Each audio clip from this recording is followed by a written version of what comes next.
Honourable colleagues, I would like to offer a modest intervention on Bill S-233. I support sending S-233 to committee as soon as possible so that we can have informed discussion about the complex issues around basic income. Whether you support a basic income or not, I think it is fair to say that there is growing interest in the idea. Earlier this month, the Union of British Columbia Municipalities voted in favour of a resolution calling on the federal government to implement a guaranteed livable basic income.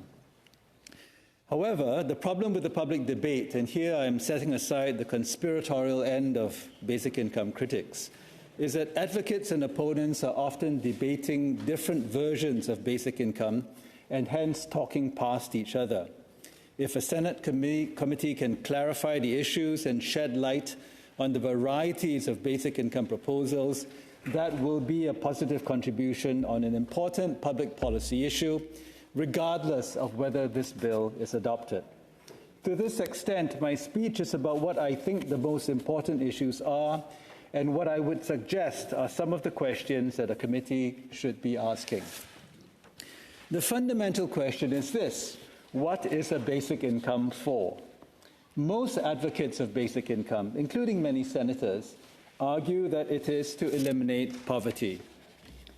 Poverty is an income-based measure and as such can be solved, in theory, by augmenting the incomes of those who fall below a defined cutoff level. That is why so many anti-poverty activists support basic income. The question is how to identify people whose incomes are below the poverty line and to ensure that the income supplement to those individuals is provided on a timely basis. There are basically two approaches. The first is to provide a basic income to everyone and then claw back a percentage when reported incomes exceed the cutoff. The second is to target income supplements at vulnerable groups with varying conditions attached.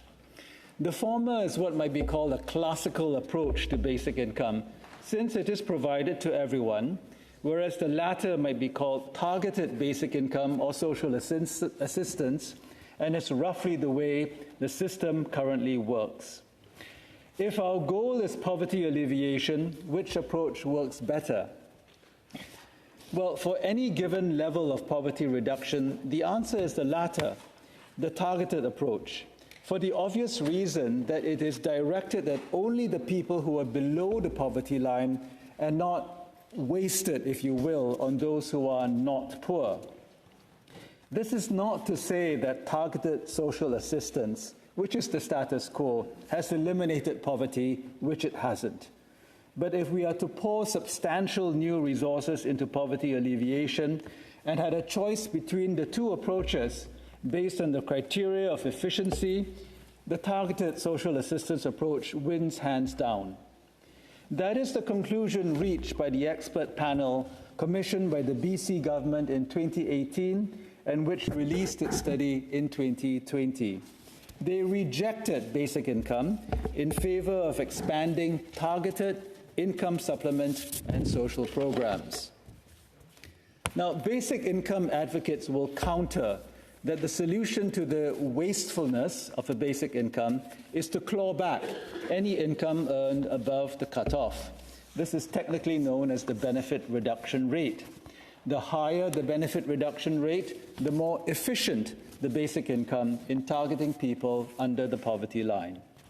A very high basic benefit reduction rate, however, runs counter to one of the key principles behind a basic income, which is to not disincentivize people from earning additional income.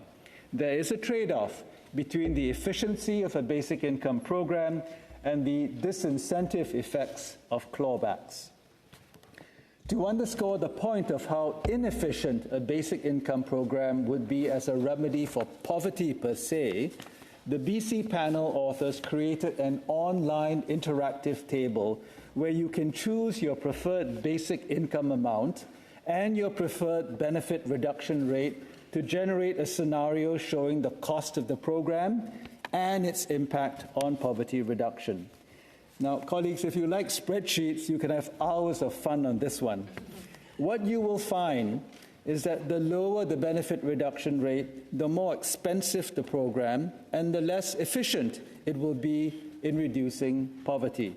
For example, a basic income of $20,000 per individual in BC with zero benefit reduction would cost $51 billion and would reduce poverty incidence by about 7,000 people per $1 billion, compared with a cost of $11 billion for a reduction of 32,000 people in poverty per $1 billion at a benefit reduction rate of 75%.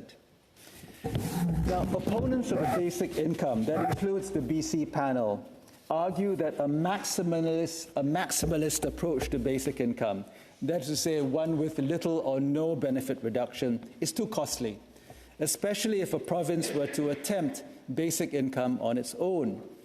This objection, however, is addressed in a new study from the School of Public Policy at the University of Calgary, which concludes that a federally funded basic income could be both effective and affordable, which is a finding that was already foreshadowed by the Parliamentary Budget Office in a report a couple of years ago. According to the Calgary authors, a federal program could create more fiscal capacity for the provinces to provide other cash and in-kind social supports, allowing for greater provincial benefit targeting. I support the principle that proposed solutions to policy problems should be cost-effective. That is different from saying that they should not be costly. Solving poverty could well be a very costly public investment. But if our goal is the eradication of poverty, and it is costly to do so, so be it.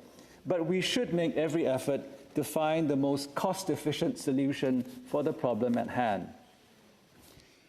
Which is why I think the case for basic income cannot be based solely on poverty alleviation. If near-term poverty eradication is the only objective, I agree with the BC number crunchers that targeted programs focus, for example, on youth aging out of care, the disabled, single parents with or without children. That is likely a better approach. But if the policy objective is broader, and it includes social and economic indicators such as healthcare, human capital, the criminal justice system, volunteering, creative activities, entrepreneurship, the calculus of a basic income program could be much more favorable. The BC panel ruled out these second-order benefits because they focused their study narrowly on poverty alleviation. They did not give any serious consideration to the broader benefits of basic income and whether these benefits might offset the considerable cost of a basic income program with a low benefit reduction rate. Now, the BC panel also offers a philosophical argument against basic income, which our colleague Senator Belmar has also advanced. It is premised on the primal importance, even duty, of paid work and on a strict view of reciprocity in social relations. This normative framework is associated with the writings of John Rawls and Elizabeth Anderson on the meaning of a just society. It is a view of the world which values what might be called participation income over basic income, and it assumes that the economy offers dignified participation opportunities along the lines of what politicians like to call decent middle-class jobs. The reality is that there are a lot of non-decent jobs in our market economy that challenge the assumption of a just society. The idea of participation income also values formal paid jobs over non-formal, unpaid forms of work that may in fact offer greater personal reward and social good, which contribute to a more just society. The blinkers used in the BC report effectively turned the study that was supposed to be about the feasibility of a basic income in BC into one that was about designing a better income transfer scheme without using basic income. Insofar as the framework chosen for their study is concerned, the report is correct in its conclusion that an untargeted poverty reduction program such as basic income would be less efficient than a targeted program. That is why I fear that any campaign for basic income that is focused solely on poverty alleviation will be ruled out on efficiency grounds and will not make much headway intellectually or politically.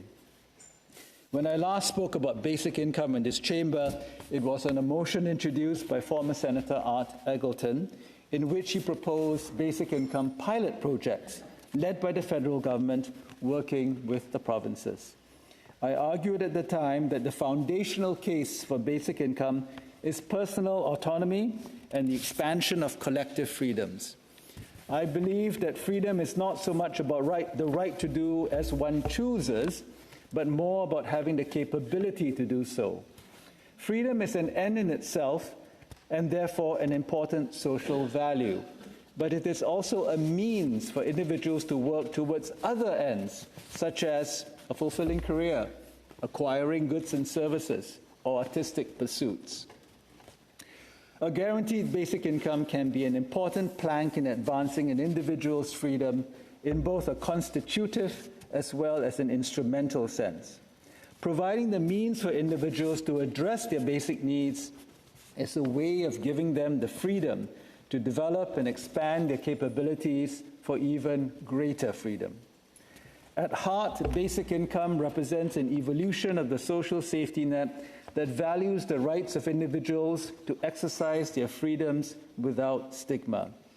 This may sound a bit like a libertarian creed, but the idea is also rooted in egalitarianism and in the belief that there is a collective responsibility for empowering individuals to exercise their freedoms. Now, one obvious way in which to test basic income is to conduct pilot projects and to measure not just the impact on poverty alleviation, but also on other social indicators such as healthcare, educational attainment, crime, and volunteering. A pilot project could provide answers to these very worldly questions, as well as the broader philosophical objections that have led some to rule out basic income.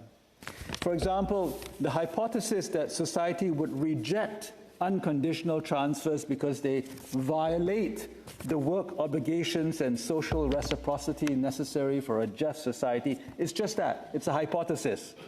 The BC panel ruled out the need for a pilot project in part because they took the hypothesis as a given. My own preference is to look to the empirics rather than relying on political theory.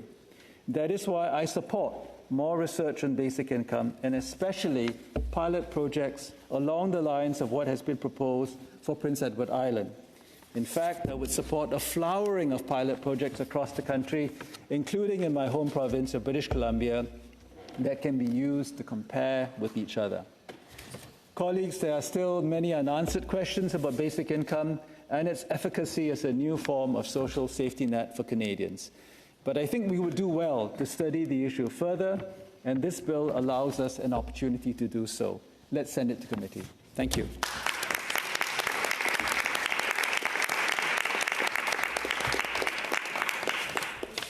Senator Wu, Bien sûr.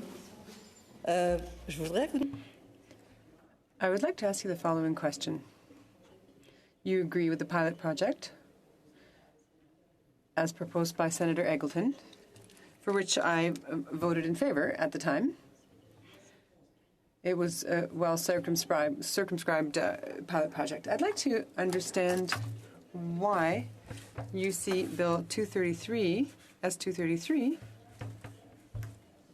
intends to implement or come up with an implementation plan for basic income for all Canadians aged 18 and over. Don't you think there are financial implications for such a bill, which may not necessarily allow us to study the question, but actually it's a bill that may not be admissible because of its indirect financial repercussions? We cannot, in this place, do indirectly what we cannot do directly. This bill deals with an implementation plan. about 10 seconds, so we're going to ask for time to answer the question. If you give me a minute, I can do it. Leave granted, honourable senators. Agreed. Agreed. Senator Wu. I support sending the bill to committee precisely to ask some of those questions in the light of growing interest publicly in the concept and in the hope that it will clarify a pathway for experiments in basic income that might in fact be fiscally feasible. I don't know that I support the bill as law. In any case, my understanding of the bill is not that it seeks to implement basic income, but to simply develop a national framework for basic income. It's not clear to me that violates the prohibitions under Senate proposing certain bills, but that is a question that we will all be faced with, I hope, at the end of a study that examines all of the questions that we should consider in deciding if it should go forward. Senator Martin.